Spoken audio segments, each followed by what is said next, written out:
అయితే ఎయిర్పోర్ట్కి reach అయిపోయిండు. International terminal అయితే ఇప్పుడు డొమెస్టిక్ తో కలిపి రెండు ఒకటే దగ్గర పెట్టిరంట.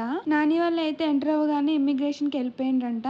కానీ చెక్ ఇన్ చేసుకొని ఇమ్మిగ్రేషన్ కి వెళ్ళాలంట. సో చెక్ ఇన్ కి వెళ్ళి మళ్ళీ ఇమ్మిగ్రేషన్ దగ్గరికి అయితే వచ్చిర్రు. తర్వాత సెక్యూరిటీ చెక్ కూడా చేసుకుని డ్యూటీ ఫ్రీ జోన్ లోకి అయితే ఎంటర్ అయ్యారు. కొత్త టెర్మినల్ అయితే చూడడానికి చాలా బాగుంది కదా. మీరు ఎవరైనా వెళ్ళారా ఇట్లా చేంజ్ అయిన తర్వాత? వెళ్తే కామెంట్ చేయండి. సో ఇంకా నాని వాళ్ళు అయితే 6:30కే బయలుదేరారు కదా. డిన్నర్ చేయలేదు. సో వీళ్ళకి లాంజ్ యాక్సెస్ కూడా ఉంది.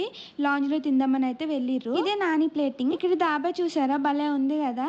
ఇంకా దీని డెకరేషన్ కూడా చాలా బాగా చేసిండ్రు. ఇంకా నాని వాళ్ళ బోర్డింగ్ అయితే స్టార్ట్ అయింది.